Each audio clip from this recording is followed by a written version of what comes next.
A little homeless girl begs Johnny Depp for help. Then he notices something important and immediately takes action.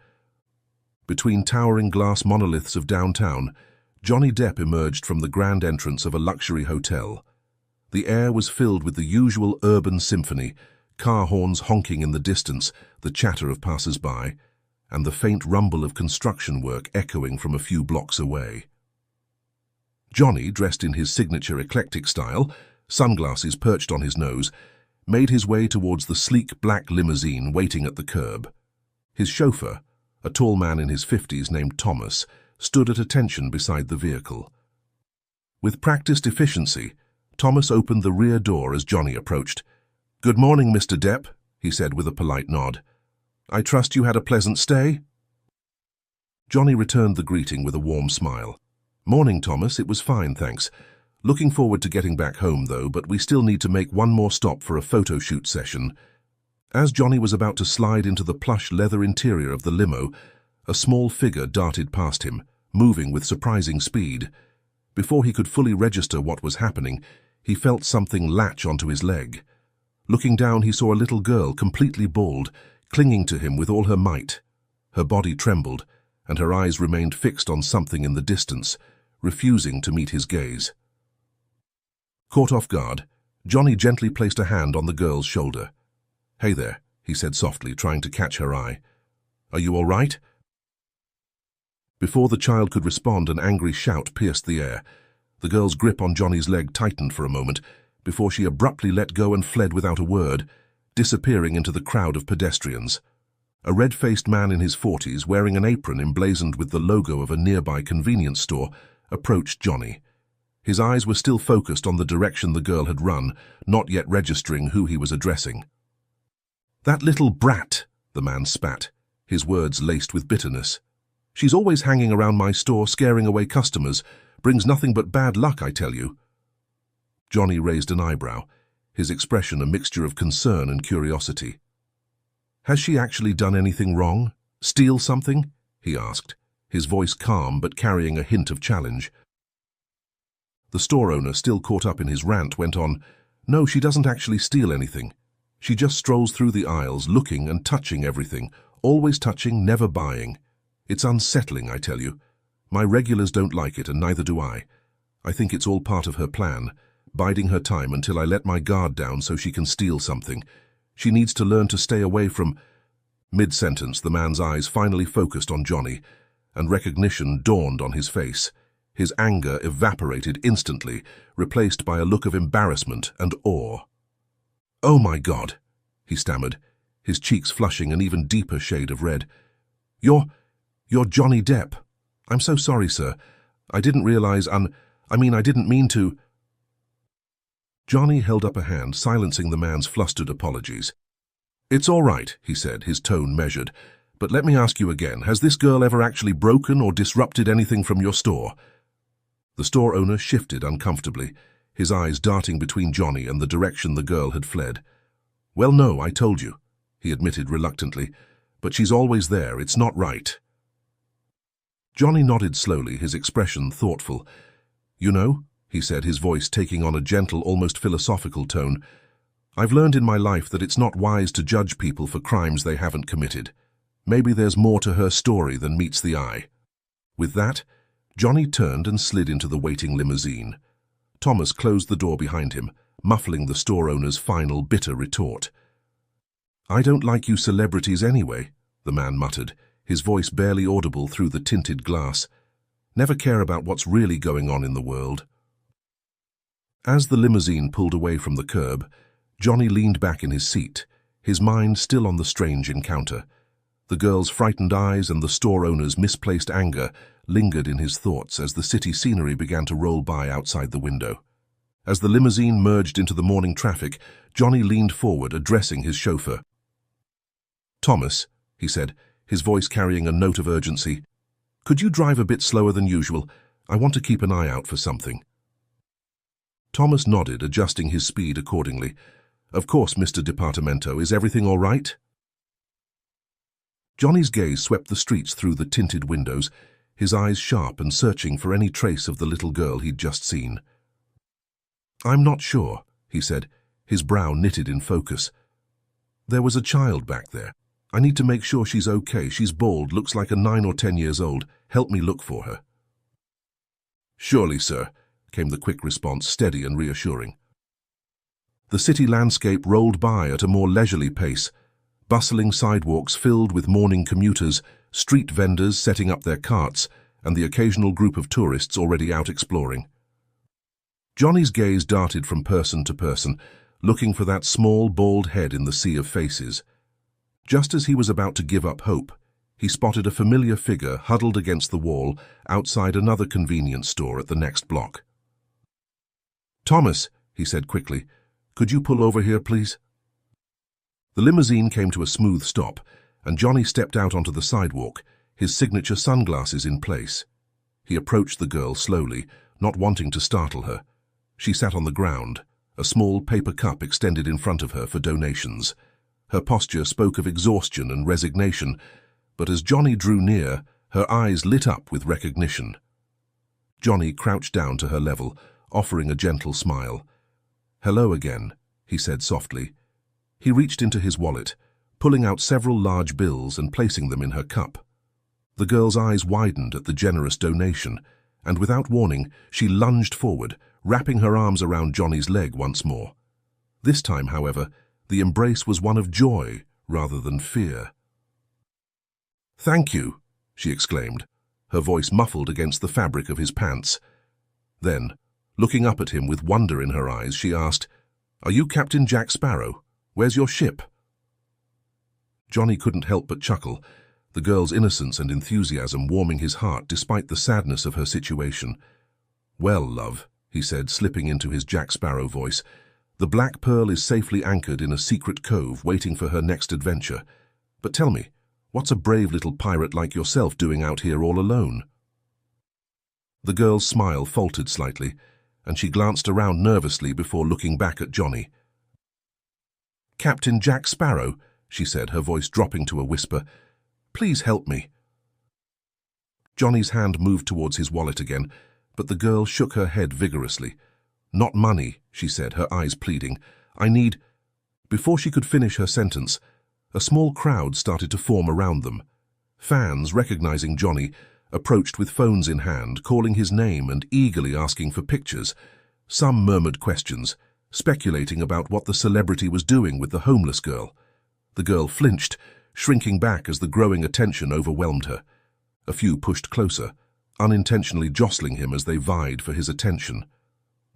Johnny instinctively took a step back, his calm demeanor barely faltering as he moved toward the limousine. Thomas, ever watchful, stepped in swiftly. "All right, folks, give him some space," he said firmly, his imposing presence cutting through the commotion. Guiding Johnny with a hand on his shoulder, he opened the limo door and ushered him inside with practiced ease. Once inside, Johnny glanced back through the window, his brow furrowed with concern as the girl disappeared into the crowd. "Mr. Depp, I'm sorry, but we should go. Your schedule," Thomas began, his tone firm but polite. When there was no response, he leaned slightly closer. "Mr. Depp?" Johnny eventually turned away from the window, his expression distant and preoccupied. "Yeah, I heard you," he murmured to Thomas, his voice unusually soft. His eyes flicked back to the busy street for a moment, before he straightened in his seat. "I'll be back," he whispered under his breath, a quiet promise meant for the girl. As he spoke, Thomas signaled the driver to merge into traffic. Once they were moving again, Johnny's phone rang. He answered to find an event organizer on the other end, confirming his attendance at an upcoming magazine photo shoot. "Yes, everything's still on schedule. I'm on my way," Johnny assured them, even as his thoughts remained fixed on the girl he'd left behind. As he ended the call, he turned to Thomas with a determined look. "We have a few minutes to spare, right?" Thomas checked the time and nodded. "About 5 minutes, sir, if we're to arrive on time for your appointment." "Then let's go back," Johnny said firmly. "There's something I need to do." The limousine smoothly navigated the city streets, retracing their route with practiced efficiency. Johnny's eyes remained fixed on the passing scenery, searching for any sign of the little girl. As they approached the spot where he had last seen her, his heart sank. The crowd had dispersed, and there was no sign of the child. "Pull over here, Thomas," Johnny instructed as they reached the convenience store. "I'll be back in a moment." As Johnny stepped out of the car, he turned to his chauffeur. "I'm just going to take a quick look inside the store. I won't be long." The bell above the door chimed softly as Johnny entered the store.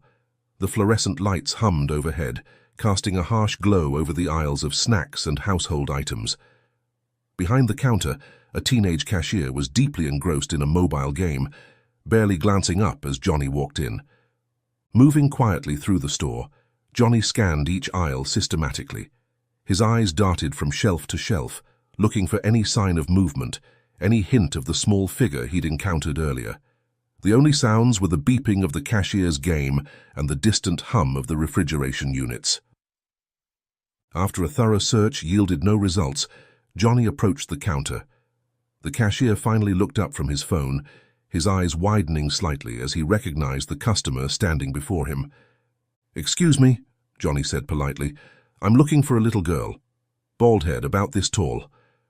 He gestured with his hand to indicate the child's height. "Have you seen anyone like that in here recently?" The cashier's expression remained blank as he shook his head. "Nah, man. Haven't seen any kids in here today." Without waiting for a response, he turned his attention back to his game. Disappointed but not deterred, Johnny thanked the cashier and stepped back out onto the street. The afternoon sun beat down as he took several steps in each direction, scanning the nearby alleys and sidewalks. He was acutely aware that his time was limited before fans might recognize him again, but he couldn't shake the feeling that the girl needed help. After a few more minutes of fruitless searching, Johnny reluctantly returned to the waiting limousine. As he settled into the back seat, he pulled out his phone, scrolling through his calendar and agenda. The list of appointments and commitments stretched out before him, a stark reminder of the demands of his professional life. Thomas started the engine, ready to continue their journey to the photo shoot. As the car eased down the street, moving toward the next block, Johnny remained lost in his thoughts. "Maybe she's gone for good," he mused. The quiet hum of the engine filled the space, until a soft knock on the window broke the stillness. Slowly he turned, blinking in surprise. There, just outside, was a small face pressed against the glass, tiny hands cupped around her eyes as she gazed intently into the tinted interior. His heart leapt as he recognized the little girl from earlier, her bald head unmistakable even through the darkened glass. He suddenly realized that the limousine had come to a stop at a traffic light. His eyes darted to the traffic signal countdown, which showed only a few seconds remaining before the light would change. Without hesitation, Johnny reached for the door handle, ready to speak with her again and finally uncover the mystery of her plea for help. "Come on," Johnny said urgently to the girl, making a split-second decision. Without hesitation, he swung the door open and helped her into the back seat, just before the light could turn green. The soft creak of the leather seats echoed as she settled beside him, her small frame seeming even more fragile against the plush interior of the vehicle. Thomas glanced in the rearview mirror, his eyebrows raised in surprise, but he said nothing as the light turned green and he smoothly accelerated. Inside the climate-controlled environment of the limousine, the girl seemed to relax slightly. Her wide eyes took in the plush surroundings, a stark contrast to the streets she had been inhabiting. Johnny watched her carefully, noticing how she unconsciously rubbed her arms as if cold, despite the comfortable temperature in the car. "What's your name?" Johnny asked gently, trying to put her at ease. The girl hesitated for a moment before answering in a small voice. "Sonia." "It's nice to meet you properly, Sonia," Johnny said with a warm smile. "Now can you tell me what kind of help you need?" Instead of answering directly, Sonia pointed through the window to a building they were passing. Johnny followed her gesture and saw a large sign that read "Orphanage" on the front of an old, somewhat run-down structure. Before he could ask for clarification, Sonia made another gesture, this time more personal and troubling. She indicated her bald head and then pulled up her sleeve, revealing a dark, concerning mark on her arm. "Please help, sir," she repeated, her voice trembling slightly. The plea carried new weight with these visual clues, and Johnny felt a knot forming in his stomach as he began to piece together the situation. Leaning closer, Johnny carefully studied the mark on Sonia's arm. His expression grew serious as he processed what he was seeing. The combination of her bald head, pale skin, and the suspicious mark led him to a sobering conclusion about her medical condition. "Sonia," he said softly, his voice filled with concern, "are you sick? Is that why you need help?" The girl nodded, her eyes filling with tears. "The doctors at the orphanage said I need special medicine, but they don't have enough money. I've been trying to save up, but—" Her voice trailed off as she gestured helplessly at her meager possessions. The gravity of the situation settled over the car's interior like a heavy blanket. Without hesitation, Johnny turned to address his chauffeur. "Thomas, can you find parking near that orphanage we just passed? We need to speak with someone there." "Of course, Mr. Depp," Thomas replied, already changing lanes to turn around. As they approached the orphanage, Johnny's attention remained fixed on Sonia. He noticed how she seemed to shrink into herself as they got closer to the building, her earlier bravery giving way to apprehension. "It's going to be okay," Johnny assured her, placing a gentle hand on her shoulder. "We're going to figure this out together, all right?" Sonia nodded, managing a small smile that didn't quite reach her eyes. The limousine came to a stop in front of the orphanage, and Johnny helped Sonia out of the car. As they approached the entrance, he noticed her steps becoming slower, more hesitant. The short flight of stairs leading to the front door seemed to loom before them like a mountain. Just as they reached the bottom step, Sonia's legs gave out beneath her. Johnny instinctively reached out to catch her, but she was already losing her balance.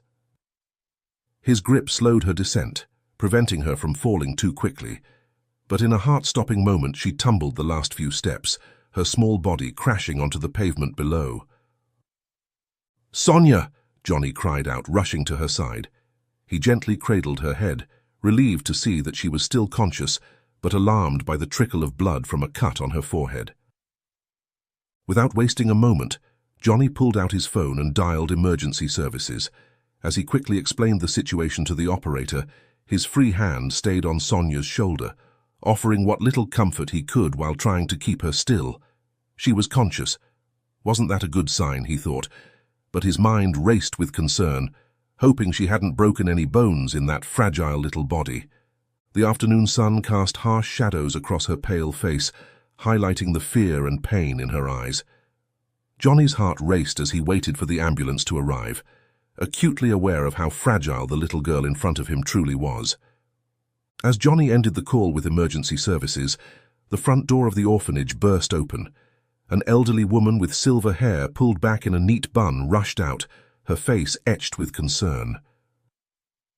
"Oh, dear Lord," she exclaimed, hurrying down the steps as quickly as her age would allow. "What happened? Is she all right?" Johnny looked up, his hand still resting protectively on Sonia's shoulder. "She collapsed on the stairs," he explained quickly. "I've called for an ambulance." The woman knelt beside them, her movements surprisingly spry for her age. "I'm Miss Abigail," she said, her voice carrying both authority and genuine concern. "I'm the caregiver and owner of the orphanage. We saw what happened on our security cameras, and I came as fast as I could." Miss Abigail gently brushed Sonia's cheek, her eyes filled with a mixture of worry and affection. "Oh, Sonia," she murmured, "what have you gotten yourself into this time?" Turning to Johnny, Miss Abigail's expression grew more somber. "I'm afraid Sonia has been diagnosed with cancer, and because of her condition, she's been experiencing weakness and imbalance. She falls quite frequently. We've been doing everything we can to manage her care, but—" Her voice faltered, and she trailed off, her eyes misting over with unshed tears. Before Johnny could respond, the wail of sirens pierced the air. An ambulance rounded the corner, its lights flashing as it pulled up to the curb. 2 paramedics quickly exited the vehicle, wheeling a stretcher between them. As the paramedics began to assess Sonia's condition, her small voice broke through the commotion. "Captain Sparrow," she called weakly, reaching out for Johnny's hand. "Will you come with me, please?" Johnny's heart clenched at the fear in her voice. He glanced at Miss Abigail, who nodded encouragingly. "Of course, Sonia," he said, squeezing her hand gently. "I'll be right there with you." However, As the paramedics prepared to load Sonia into the ambulance, one of them turned to Johnny with an apologetic expression. "I'm sorry, sir, but we can only allow one person to ride along, and it should be her guardian." Johnny nodded in understanding, then leaned down to speak to Sonia. "Listen, sweetheart," he said softly. "Ms. Abigail is going to ride with you in the ambulance, but I promise I'll meet you at the hospital, okay? My ship will be right behind you." Sonia's lip trembled, but she nodded bravely. "You promise?" "Pirate's honor," Johnny replied with a wink, earning a small smile from the girl. As the paramedics loaded Sonia into the ambulance, Ms. Abigail climbed in beside her. The doors closed, and the vehicle pulled away, its sirens now silent, but lights still flashing. Johnny turned to Thomas, who had been waiting quietly nearby. "We're going to follow them to the hospital," he said firmly. "Can you keep up with the ambulance?" Thomas nodded, already moving towards the limousine. "Of course, Mr. Depp, I'll make sure we don't lose sight of them." As they settled into the car and began to follow the ambulance through the city traffic, Johnny sat quietly in the back seat, his mind racing. Questions about Sonia's condition, her life at the orphanage, and how he could help swirled through his thoughts. Thomas navigated the streets with practiced skill, maintaining a respectful distance from the ambulance while ensuring they didn't fall behind. The city passed by in a blur of buildings and faces, but Johnny's focus remained fixed on the vehicle ahead, carrying the little girl who had so unexpectedly entered his life. The emergency room bustled with activity as Johnny made his way through the sliding doors. The antiseptic smell and harsh fluorescent lighting created a stark contrast to the warm afternoon he'd left behind. He approached the nurse's station, inquiring about Sonia's whereabouts. "She's being examined by the doctor now," the nurse informed him, gesturing towards a curtained area. "Are you family?" Johnny hesitated for a moment before responding, "I'm a friend. I brought her in." The nurse nodded sympathetically. "You can wait outside the curtain. The doctor should be out soon to give an update." As Johnny settled into the uncomfortable plastic chair outside Sonia's room, he spotted Ms. Abigail pacing nearby. Her eyes met his as he approached, and relief washed over her face. The heavy silence between them grew, the weight of the situation pressing in, until Ms. Abigail suddenly stopped in her tracks, her eyes widening with recognition. "Oh my goodness," she gasped, her voice catching in surprise. "Sir, you're Johnny Depp. I'm so sorry, I didn't even realize. How did you become involved in all this?" Johnny briefly recounted his earlier encounters with Sonia, from the moment she grabbed his leg outside the hotel to their meeting at the traffic light. Ms. Abigail listened intently, her expression a mixture of gratitude and amazement. "Oh, Mr. Depp, I'm so glad you're here," she said, her voice thick with emotion. I feel I owe you an explanation about Sonia's situation." Johnny nodded encouragingly, and Ms. Abigail took a deep breath before continuing. "The truth is, our orphanage has been struggling financially for years," Ms. Abigail began, her gaze dropping to the floor. "We do our best to care for the children, but when Sonia was diagnosed with stage 3 malignant melanoma, we found ourselves completely out of our depth. The treatment she needs, it's far beyond what we can afford, and her condition has only worsened over the past year." Her voice trembled slightly as she continued. "Sonia overheard the doctors discussing her condition. She knew how serious it was, and I think that's why she's been so reluctant to return to the orphanage lately. She's been begging on the streets, trying to save money for her own treatment." The revelation hit Johnny like a physical blow. Suddenly, Sonia's behavior, her presence in stores, her desperation, made tragic sense. "That's probably why she was in those shops?" Johnny asked, more to himself than to Ms. Abigail. "She was seeking shelter from the sun?" Ms. Abigail nodded, her expression heavy with sadness. "Yes, and trying to stay warm. The poor dear. I've received so many complaints from local store owners about her presence, but she never told us why she was really there. It's becoming harder to keep her inside the orphanage." Just as Ms. Abigail finished her explanation, Johnny's phone began to ring. "I'm sorry, I need to take this, Ms. Abigail. We'll talk soon." He excused himself, stepping away to answer the call. It was the event organizer from the photo shoot he was supposed to attend. "Mr. Depp," the voice on the other end said, clearly agitated. "Where are you? We've been waiting for over an hour. The entire shoot is behind schedule." Johnny paced further down the sterile hospital hallway, carefully avoiding curious eyes and ears, searching for a quiet place to speak. After a moment of hesitation, he made a quick decision. "I'm sorry," he said, his voice steady but resolute. "I won't be able to make it. There's been an emergency." The organizer's tone shifted from frustration to disbelief. "An emergency?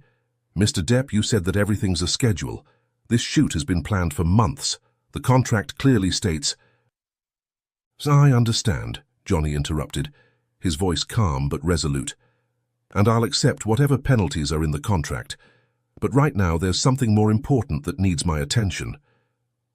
Without waiting for a response, Johnny ended the call. He knew there would be consequences, financial penalties, possibly even damage to professional relationships. But as he looked back towards the curtained area where Sonia lay, he knew he had made the right choice. Returning to Ms. Abigail, Johnny found her wiping away tears. "Mr. Depp," she began, her voice filled with gratitude, "I can't thank you enough for what you've done already. But I have to ask, what happens now?" Johnny's gaze shifted from Miss Abigail to the curtain hiding Sonia from view, then back again. In that moment, the contrast between his privileged position and Sonia's desperate situation crystallized his resolve. "Now," he said with quiet determination, "we make sure Sonia gets the treatment she needs. And while we wait for the doctor, tell me about your orphanage, Miss Abigail." Miss Abigail took a deep breath, her eyes steady but tinged with exhaustion. "The orphanage is called Hope's Haven," she began softly. "We've been running it for over 20 years, but it's been getting harder with each passing year. It's located in the heart of the city, so the costs are overwhelming. Rent is high and the space is limited. The building itself is old, no modern amenities, and it's been tough keeping it safe and comfortable for the children. We've had to make do with what we have, but it's barely enough. There's no room to expand, and with the rising costs of everything, it's been a struggle just to keep the doors open. Some of the staff, and even I, have to volunteer from our own pocket just to keep things running." She hesitated, a tired sigh escaping her lips. "We manage, but it's getting harder every day. The city's growing, but we feel like we're being squeezed out. It's difficult to give the children what they need when everything else feels like it's slipping through our fingers." She paused for a moment, her hands wringing together in her lap. "We do our best to care for the children, but there's only so much we can do. Sonia's situation, it's just we can't bear it alone." Johnny listened quietly, the weight of Miss Abigail's words settling in. His expression softened, and after a moment of thought he looked at her with a steady gaze. "Miss Abigail, I can't imagine how hard this must be for you," he said, his voice calm but sincere. "And I'm sure Sonia deserves so much more than what circumstances have allowed. I want to help." He paused, gathering his thoughts before continuing. "I'll cover the cost of Sonia's treatment, her hospitalization, everything she needs to get better. You shouldn't have to carry that burden alone, especially when there's a chance for her to get the care she deserves." Johnny's voice remained firm but gentle as he added, "You've done everything you can for her, and now it's my turn to step in." Ms. Abigail's eyes widened in disbelief.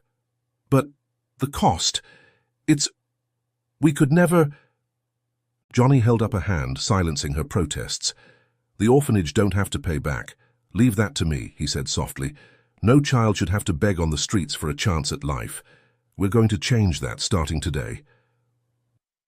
As the gravity of Sonia's situation settled over him, Johnny found himself restless with the need to do something, anything. He turned to Miss Abigail. "I'll be right back," he said quickly, already walking towards the nearby nurse's station, his steps purposeful. He leaned in slightly, his voice steady but urgent. "I'd like to have Sonia move to a more private room once the ER team is done," he said. The nurse glanced up at him, nodding in acknowledgement. "Of course, Mr. Depp. However, we'll need to run some tests on her first. We'll be conducting a CT scan to check for any potential concussion. It's standard procedure after a fall like hers." Johnny's brow furrowed. but his voice remained calm. "Okay, do what must be done. I want the best possible care for her," he replied firmly, giving the nurse a reassuring nod. The nurse gave him a brief, understanding smile.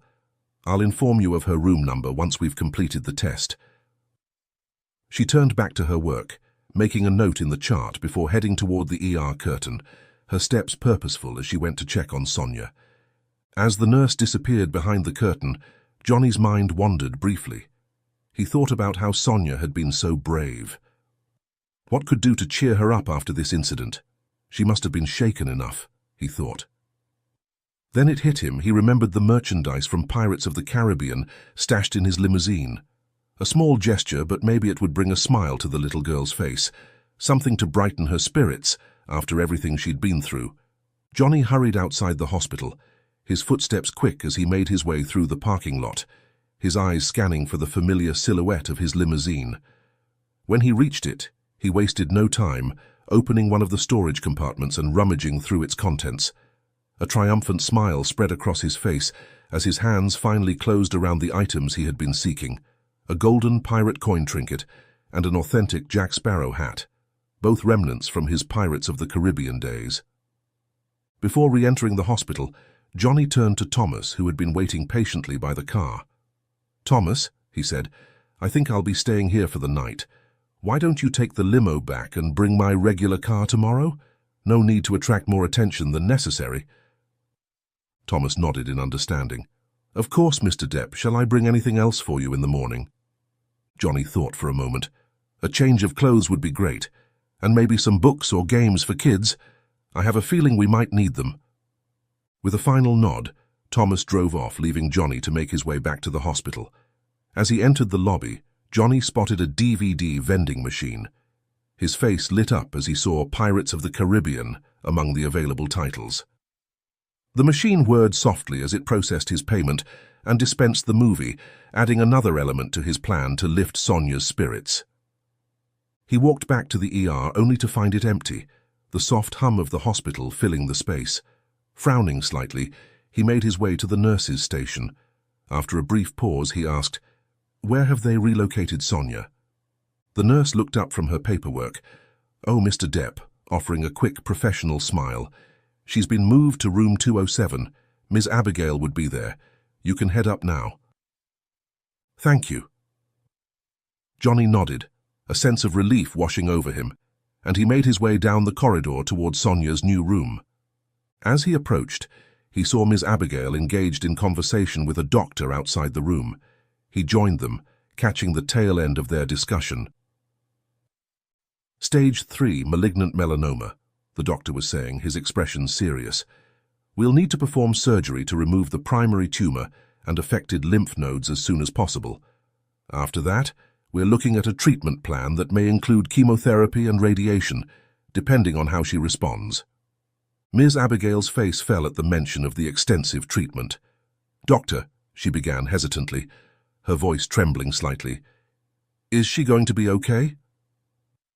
The doctor gave her a reassuring look, his tone steady. "From our earlier tests, the girl is stable. The CT scan revealed no concussion despite the fall, and we've addressed the wound. I believe she's in the best condition possible for the procedure. Of course, there's always risk with surgery." He paused, his gaze softening. "But we'll do everything we can, but it's too soon to say with certainty. We just need to take it one step at a time." Johnny stepped forward, cutting off her concerns. "Doctor," he said firmly, looking at his name tag, "Dr. Marvey, I want Sonia to receive the best possible care, regardless of cost. Can you make that happen?" The doctor blinked in surprise, clearly recognizing Johnny but maintaining his professional demeanor. "Of course, Mr. Depp. We have an excellent oncology team here, but I must warn you, the expenses for this kind of treatment can be substantial." Johnny nodded, his expression resolute. "I understand. Please proceed with whatever Sonia needs. I'll take care of all the expenses, and I'd appreciate if we could keep this as private as possible to avoid media attention." The doctor nodded, a hint of admiration in his eyes. "We always maintain patient confidentiality, Mr. Depp. Now, as for the timeline, we actually have a surgery slot available tomorrow morning. Given the malignant nature of Sonia's cancer, I'd recommend we proceed as soon as possible." Johnny and Ms. Abigail exchanged a look before nodding in agreement. "Let's do it," Johnny said. "What do we need to do to prepare?" As the doctor outlined the pre-surgery procedures and necessary consent forms, Johnny felt a mix of anxiety and hope. The urgency of the situation weighed heavily on him, but he was determined to do whatever it took to give Sonia a fighting chance. With the surgery scheduled for the following morning, Johnny took a deep breath and prepared to enter Sonia's room. He clutched the pirate hat and coin in one hand, the DVD in the other, hoping these small tokens might bring some comfort to the scared little girl. As he took his seat next to her bed, Sonia's eyes lit up at the sight of him. She was propped up in the hospital bed, looking small and fragile against the stark white sheets, but her smile was bright. "Captain Sparrow?" she exclaimed weakly, her voice filled with genuine joy. Johnny smiled warmly, settling into the chair beside her bed. "Hello there, young pirate," he said, slipping easily into his Jack Sparrow voice. "I hear you're about to embark on quite the adventure." Sonia's smile faltered slightly, fear creeping into her eyes. "The doctor said they need to do surgery," she whispered. "I'm scared. I'm not as brave as you, Captain Sparrow." Johnny leaned in, his voice gentle but firm. "Now listen here, love. Being brave doesn't mean you're not scared. It means doing what needs to be done even when you are scared. And from what I've seen, you're one of the bravest pirates I've ever met." He reached out, taking her small hand in his. "The doctors are going to help you, Sonia. They're going to fight this sickness inside you, just like we fight sea monsters in our adventures. And when it's all over, you'll be ready for new adventures. What do you say? Are you ready to be brave?" Sonia hesitated for a moment, then nodded, a determined look settling on her face. "I'll try, Captain Sparrow, I promise." Johnny smiled, giving her hand a gentle squeeze. "That's my girl. Now I've brought you something special." With a flourish, he presented the pirate hat, gently placing it on Sonia's head. It was slightly too big, slipping down over her eyes, but her giggle was worth it. "And this," he said, pressing the golden coin into her palm, "is for good luck. Keep it close and remember that Captain Sparrow is rooting for you." Sonia's eyes widened as she examined the coin, turning it over in her hands with wonder. "It's beautiful," she whispered. Just then, Ms. Abigail entered the room, followed by a nurse pushing a small TV on a cart. "Look what Mr. Depp arranged for us, Sonia," Ms. Abigail said with a smile. "We're going to have a movie night." As the nurse set up the TV, Johnny turned to Sonia with a conspiratorial wink. "How about we watch some real pirate adventures?" he asked, holding up the DVD. Sonia's face lit up with excitement, but then fell slightly as she glanced at the IV in her arm. "But I'm not allowed to eat anything before the surgery," she said sadly. Johnny didn't miss a beat. "Ah, but that's part of the adventure," he exclaimed. "You see, in this movie, there are times when even Captain Sparrow goes hungry. It's all part of being a true pirate. What do you say we brave it together?"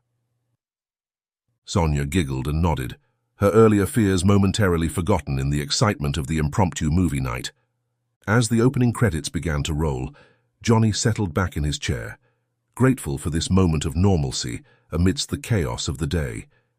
He watched as Sonia became engrossed in the film, her eyes wide with wonder at the swashbuckling adventures on screen. Midway through the movie, Johnny leaned in close to Sonia, his curiosity getting the better of him. "Sonia," he asked gently, "can I ask you something? Why did you keep going into those stores if you weren't buying anything?" Sonia tore her eyes away from the screen, her expression suddenly serious. "It was always my dream to eat those snacks," she admitted quietly. "We rarely get treats like that at the orphanage. Just being there, seeing all the colorful packages, it made me feel like I could have a normal life someday."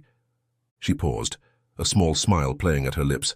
"Plus the air conditioning felt nice, and it was good to get out of the sun. My skin don't itch too much, at least until the owners got mad and chased me out." Johnny felt his heart constrict at her words, amazed by the simple dreams of this brave little girl. He made a mental note to speak with Ms. Abigail about improving conditions at the orphanage, determined to make at least some of Sonia's dreams come true. As the movie progressed, a nurse came in to take some final measurements and blood samples for the surgery. To Johnny's relief, Sonia barely noticed, too engrossed in the adventures of Captain Jack Sparrow to pay much attention to the medical procedures. Johnny found himself sharing behind-the-scenes stories from the filming, delighting in Sonia's laughter and eager questions. For a few precious hours, the hospital room was transformed into a world of pirate adventures and Hollywood magic. As the movie neared its end, Johnny noticed Sonia's eyelids growing heavy. By the time the credits rolled, she was fast asleep, the pirate hat tilted at a jaunty angle on her head, the golden coin clutched tightly in her hand. Carefully, so as not to wake her, Johnny moved to the room's small couch and switched off the TV. As he settled in for the night, his eyes remained fixed on Sonia's peaceful form. In the quiet of the hospital room, with the soft beeping of machines providing a steady rhythm, Johnny found himself reflecting on the day's extraordinary events. He thought about the photo shoot he'd missed, the potential career repercussions, and found that none of it mattered compared to the little girl sleeping before him. As he drifted off to sleep, Johnny made a silent promise to himself and to Sonia. He would do whatever it took to see her through this battle, to give her the chance at life and adventure that every child deserves. The first rays of dawn were just beginning to filter through the hospital room's blinds when Johnny stirred from his uncomfortable sleep on the couch. He blinked, momentarily disoriented, before the events of the previous day. The first rays of dawn were just beginning to filter through the hospital room's blinds when Johnny stirred from his uncomfortable sleep on the couch. He blinked, momentarily disoriented, before the events of the previous day came rushing back to him. His gaze immediately went to Sonia's bed, where he found her already awake, clutching the pirate coin tightly in her small fist. "Good morning, Captain Jack," Sonia said softly, a brave smile trembling on her lips despite the fear evident in her eyes. Johnny quickly moved to her bedside, gently adjusting the Jack Sparrow hat that had slipped askew during the night. "Good morning, my brave little pirate," he replied warmly. "Ready for your big adventure today?" Before Sonia could answer, the door opened and a team of medical professionals entered the room. Led by Dr. Marvey, a renowned oncologist with kind eyes and a reassuring demeanor, they began the final preparations for Sonia's surgery. As the team checked vital signs and reviewed the procedure one last time, Ms. Abigail arrived, slightly out of breath from her early morning rush to the hospital. She immediately went to Sonia's side, taking the girl's free hand in hers. "Good morning, sweetheart," Ms. Abigail said, her voice filled with a mix of concern and encouragement. "Dr. Marvey is going to take very good care of you today. Do you remember what we talked about?" Sonia nodded, her grip tightening on both the coin and Ms. Abigail's hand. "They're going to make me sleep, and then they'll take out the bad stuff in my body," she recited, her voice small but steady. Dr. Marvey smiled approvingly. "That's exactly right, Sonia, and when you wake up, you'll be on your way to feeling much better." As the nurses began to prepare Sonia for transport to the operating room, Johnny noticed her panic rising. Her eyes darted around the room, her breathing becoming more rapid. Without hesitation, he stepped closer, taking her hand from Ms. Abigail. "Hey there, First Mate Sonia," he said softly, using his Jack Sparrow voice. "Remember what we talked about last night? About being brave?" Sonia nodded, her eyes locked on Johnny's face. "Well, this is your chance to show just how brave you are," he continued. "And do you know what? I'll be right here waiting for you when you wake up. Just like a faithful captain waiting for his first mate to return from a dangerous mission. What do you say?" Sonia took a deep breath, visibly calming herself. "Aye, aye, Captain," she whispered, managing a small smile. As the nurses began to wheel Sonia's bed out of the room, Johnny walked alongside, maintaining a steady stream of pirate-themed encouragement. He carried the hat and coin, promising to keep them safe until she returned. At the operating room doors, Sonia's fear resurfaced. She reached out for Johnny, her small hand trembling. Johnny knelt beside her gurney, speaking softly. "You've got this, Sonia," he said, his voice filled with conviction. "Captain Jack Sparrow believes in you, and when you wake up, we'll have more adventures together. I promise." Sonia's grip on his hand loosened as the pre-surgery medication began to take effect. With a final, drowsy nod, she was wheeled into the operating room, the doors closing behind her. Johnny stood there for a moment, staring at the closed doors, before turning to Miss Abigail. They shared a look of nervous anticipation before making their way to the waiting area. As they settled into the uncomfortable chairs, Johnny's phone buzzed in his pocket. He pulled it out to find several missed calls and messages from his agent, publicist, and various business contacts. With a sigh, he silenced the device, his attention focused solely on the operating room indicator light. Miss Abigail noticed his action and gave him a sympathetic look. "Mr. Depp," she began hesitantly, "I can't help but feel that we're imposing on you. Your career, your obligations." Johnny shook his head firmly. "Miss Abigail, please, this is where I need to be right now. Everything else can wait." As the morning stretched on, Johnny and Miss Abigail sat in companionable silence, each lost in their own thoughts and prayers for Sonia. The waiting room slowly filled with other anxious families, creating a shared atmosphere of hope and fear. Hours passed, marked only by the ticking of the wall clock and the occasional updates from passing nurses. Johnny found himself pacing the small area, his eyes constantly drawn to the operating room doors, willing them to open with good news. Finally, after what felt like an eternity, Dr. Marvey emerged, still in his surgical scrubs. Johnny and Miss Abigail stood immediately, their hearts racing as they waited for the news that would shape Sonia's future. Dr. Marvey approached Johnny and Miss Abigail, his face tired but wearing a cautiously optimistic expression. "The surgery was successful," he announced, his voice carrying a note of relief. "We were able to remove the primary tumor and the affected lymph nodes." Johnny and Miss Abigail embraced spontaneously, both fighting back tears of relief. "Thank God," Miss Abigail whispered, her voice choked with emotion. Dr. Marvey continued, his tone becoming more serious. "However, this is just the first step. Sonia will need ongoing treatment to ensure we've eliminated all the cancer cells. We're looking at a regimen of chemotherapy and possibly radiation, depending on how her body responds." Johnny nodded, his expression determined. "Whatever she needs, doctor, just tell us what to do next."